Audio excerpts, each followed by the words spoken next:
Hi everyone, Grover from Upscale Audio here, and today we're going to be talking about the Meze Liric, their first closed back. So for those of you who are not familiar with the Meze Liric, this is their first closed back high-end headphone in their planar magnetic series. It uses the Renaro driver, which they also use that same technology in the Elite and Empyrean headphones, and it's priced at around $2,000. So one of the interesting things about the Meze Liric, it's yes, their first closed back entry, but it's also one of the few high-end closed back headphones that are planar magnetic. A few other options would be something like the LCD XC. I believe Hi-Fi Man has some options that are closed back, but I don't think they have anything that's quite in this price range. In the dynamic realm, you've got the HD820 from Sennheiser, and you also have the Focal Stellia from Focal. Now, that's a pretty small list of headphones, though, overall. The HD820 is somewhat older. Focal Stellia has been around for a while, as has the LCD XC. So the Meze Liric, although it came out a few years ago, is probably the newest one on that list. Now, I think this is an interesting headphone because when it first came out, there was a lot of mixed reaction to it. Some people loved it, some people were like, I'm not sure I really get it. And overall, I think a lot of people kind of missed what this headphone was meant to do.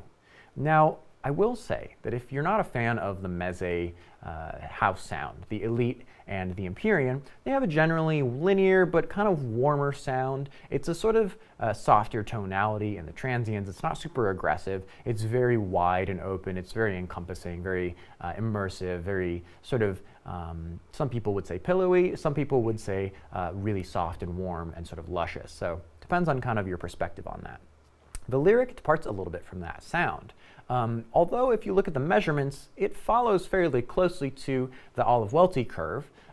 It's not exactly the same as the Elite and the Empyrean. Yeah, there's a slight closed back bump around 120 to 200, and it dips a little bit more in the lower mids probably than the Olive Welty curve would like, things like that. But those are all relatively small deviations, in my opinion, from a more or less linear curve. The thing about the Empyrean and the Elite, though, is that they still kind of have, again, that warmer, more linear sound. The Liric, however, is a little bit more of a stylized sound. It has a little bit more of a U-shape, again, because the mids are a little bit more dipped, but it's also very amp dependent.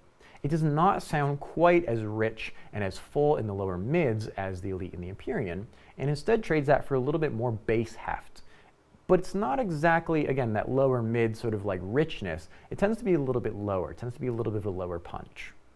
So there's decent bass on this headphone, but I find that sometimes when people complain about them finding this headphone to be a little thin, it's often because of the amplifier pairing. So let's dig a little deeper into that. Now, I'd like, before I talk about that, to just go over some of the features. Again, it uses the Renaro driver technology that Meze has been using in the Elite and the Empyrean. And it also uses an all-magnesium frame with aluminum yoke, so that helps reduce the weight, helps get that anti-resonant factor up, and it also provides for a very, very nice feel and a great sturdiness to this headphone. It uses really high-quality leather on the back of the cups. It feels great. The quality of the headband and the ear pads is really, really high quality. It's a very soft headband. There's kind of a mesh on the bottom. It's quite comfy. It's not particularly heavy. Actually, I find it a bit lighter than the Elite and the Empyrean, and I find it overall actually quite a comfy headphone. And again, Meze has fantastic build standards, and the Liric is no different. Everything on it, from the aluminum rods to the magnesium yokes, the soft ear pads, the headband, all feels great. It's all that Meze build quality that you've come to expect from them, really high quality. So when it comes to amp pairings, this is a curious headphone. It's 30 ohm nominal impedance, and it's listed as having a 100 dB per milliwatt efficiency. So it's relatively efficient, amongst the more efficient planar magnetics that I know of, but it's got a somewhat lower impedance. Now, you would think at first, maybe I should pair this with a solid-state headphone amplifier. And certainly something like an Elite or an Empyrean can pair well with a solid-state headphone amplifier or a headphone amplifier that maybe has a little more linear tonality. I would say you can even go a little bit into the sort of very clean and maybe even a little bright area with those headphones because they are a bit warmer. Depends on your taste. With the Liric, though, I would really caution against picking a bright amplifier. Now, there's a lot of tube amplifiers that are going to sound quite gooey, and those are also not exactly the direction I would take with this headphone. I would probably look at something like a Ferrum, or something like, say, a Euphoria. Something that's going to have a relative linear tonality, maybe a Pathos Orium, for example, or another headphone amplifier that has a relatively linear sound, but with just a little bit of richness. An in-pull ear would be overkill, but would also probably match pretty well with these. You need something that's going to add a little bit of bass heft and have a really nice open sound, but isn't going to be too bright, and is also not going to be too goopy. The bass on these is fairly sensitive, I find, to different kinds of headphone amplifier output impedances and to power levels.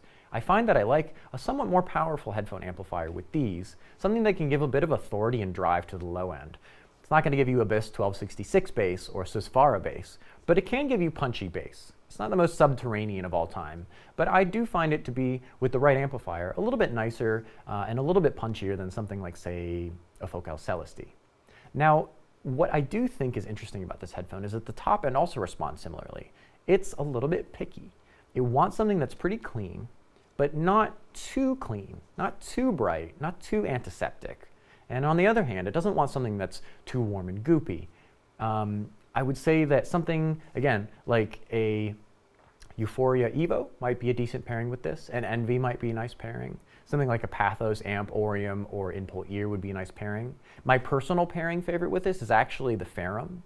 I think the Ferrum is great because it has a really open high end, so it kind of opens up the soundstage of the top end, and it gets it a little bit more linear, gets it a little bit softer and warmer than it is, and it also has authority in the bass. That to me is a really interesting and nice pairing. And I find this actually to be true of the Focal Stelia as well. That's another curious headphone that responds really, really differently from its open back counterpart.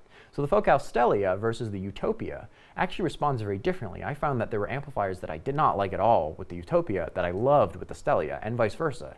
Things that I thought sounded great on the Stelia sometimes didn't always match with the Utopia. Things that took the Stelia to a place where they felt really fast and resolving were occasionally too bright on the original Utopia. And in the same way, I think things that sound a little bit forward and a little bit sort of punchier with an Elite or especially an Empyrean oftentimes are just a little bit too aggressive in the top end with the Meze Liric for my taste. And it's not so much a frequency response thing. This isn't something that I see reflected in the graphs. It's more of a tonality and a texture thing, a transient thing. I think something about this headphone is a little bit different in the transients in the Elite and the Empyrean. Those almost have sort of a clear but sort of more relaxing and more distant sense of transients, right? They don't ever get too aggressive or in your face. The Liric, partially because it's a closed back, is a little bit more forward, but the transients also seem to be a little bit sharper in a way with this headphone. I wouldn't say they're super sharp, they're certainly, I mean, it's still a Meze headphone, but something about this likes a headphone amp that's just really smooth and really classy. I can actually see the new T+A line that we've just taken on being a great match with these, because the T+A is super, super smooth and has a slight warmth and extreme classiness to the top end and the bass that could really match well with these. So that could be a really cool match with these. Again, the Ferrum could be a really cool match. A really, really classy headphone amp, like an Envy, for example, or like a Pathos in-pull ear, would also be a really interesting match with these. So I think these are interesting headphones. I think that if you're going to investigate using them, definitely put the time in to hear some different amplifiers with them, because I think they can be quite rewarding when they have the right amplifier. But they definitely are demanding, and they're definitely transparent enough to demand that correct amplifier pairing. This will take some time to get, but when you do get it, you can be rewarded in a very different way than the Elite and the Empyrean, which sound really kind of nice on everything, although they can sound extraordinary on some things. Whereas these, they'll really sound their best when you take the time to get the right amplifier pairing. So definitely, if you're in the area, Southern California, come to the shop, check it out. Also, come to New York City Can Jam, which is coming up very soon here, and you can hear all of the gear that we carry and give these a try as well. Go over from Upscale Audio, check out upscaleaudio.com, like and subscribe, comment in the videos, tell me what I've done that's wrong, tell me what I've done that's great, stroke my ego. I'll see you next time.